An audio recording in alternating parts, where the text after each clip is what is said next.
Good evening, visitors. Welcome to the Australian War Memorial's last post ceremony. My name is Craig Burrell, and joining us today from the Australian Army is Warrant Officer Class 1, Joanne Davey. We welcome the veterans who have served, those that are still serving, and the families that support them. We acknowledge the members of RSL and Services Clubs Association, RSL Victoria, and RSL Queensland, who are watching the broadcast of this ceremony across Australia. During this evening's ceremony, wreaths will be laid at the base of the pool of reflection by visitors to the memorial. If you are able, please stand and join in singing the national anthem.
The Australian War Memorial was the vision of Charles Bean, Australia's First World War official historian. Bean landed with the Australian troops on Gallipoli and stayed with them at the front through to the end of the war. The idea of this national memorial and museum came to him at Pozières, France, in the depths of the bloody fighting of 1916. Bean's idea was that this would be a place where families and friends could mourn their loved ones buried in faraway places. It would also be a place that could help all Australians understand what these men and women had endured and what they had done for us. Bean's vision, to which we remain true, is best expressed as inscribed in the entrance to the memorial's galleries. Here is their spirit in the heart of the land they loved, and here we guard the record which they themselves made. Tonight, we will read the story behind just one of those on the Roll of Honour, which lists the names of more than 102,000 men and women who have given their lives for us in war and on operations for more than a century. But first, we present a lament, Flowers of the Forest. Wreaths or floral tributes will now be laid at the base of the pool of reflection.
Today we remember and pay tribute to Corporal John Alexander Henderson.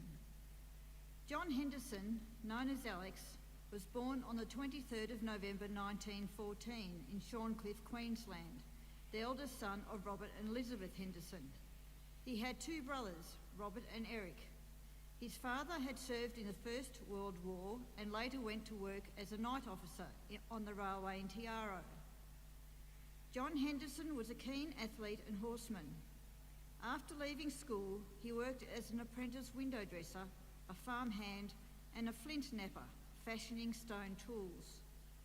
When he was 19, he began work at the Corporal sugar mill and studied to become a steam engine driver.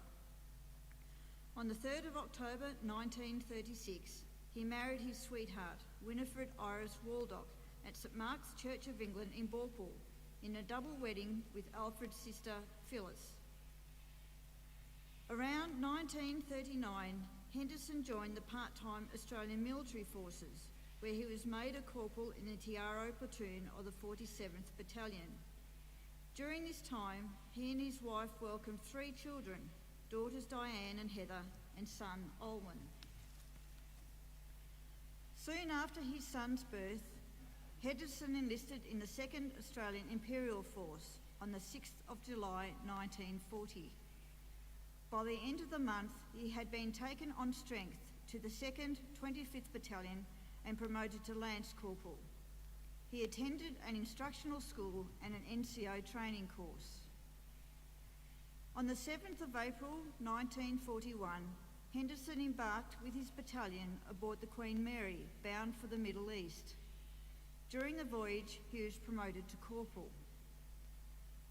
While he was away, Henderson regularly wrote home to his family and also produced some poetry, including the following. Is there no peace? Did not our other dead purchase it to make fair domain, where men could dream of greater things ahead and set another star and march again? That is freedom. We must turn aside to guard the path for those who follow on. We, who knows? Perhaps our dreams will guide the eager marching when the strife is gone.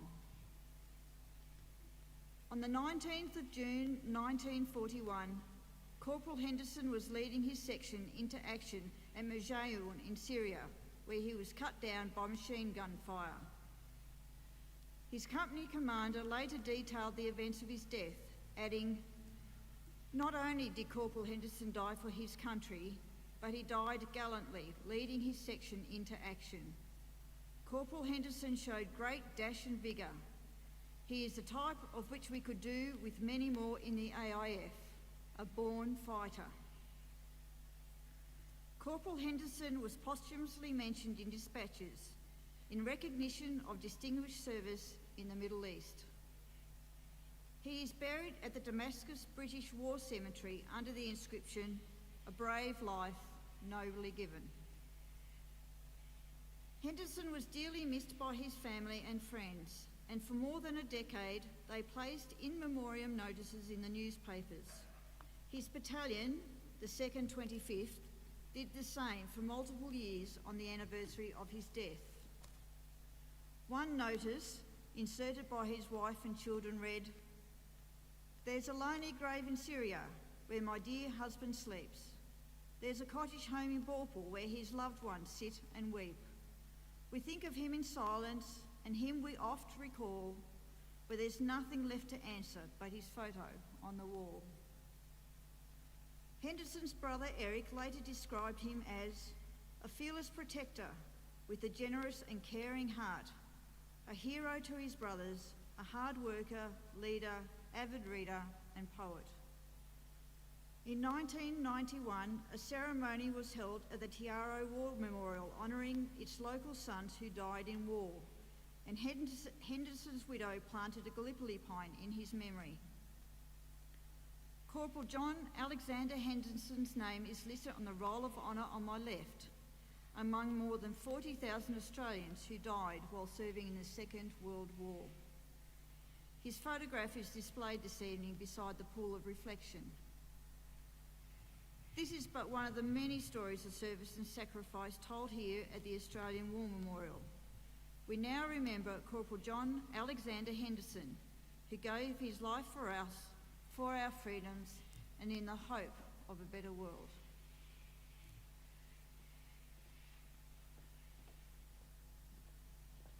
Please stand for the ode and the sounding of the last post.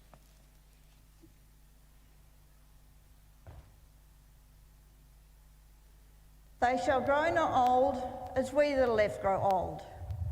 Age shall not weary them, nor the years condemn. At the going down of the sun and in the morning we will remember them.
Lest we forget. Lest we forget.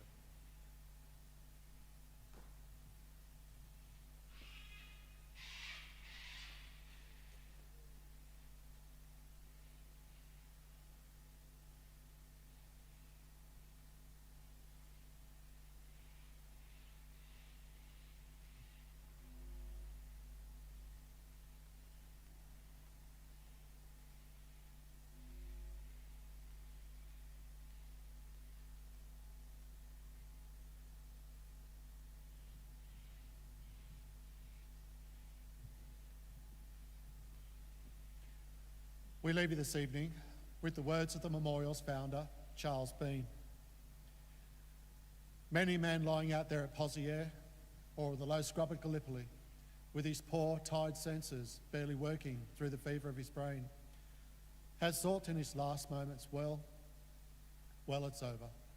But in Australia, they will be proud of this. Ladies and gentlemen, that concludes the last post ceremony. We thank you for visiting the Australian War Memorial, and we wish you all a very good evening.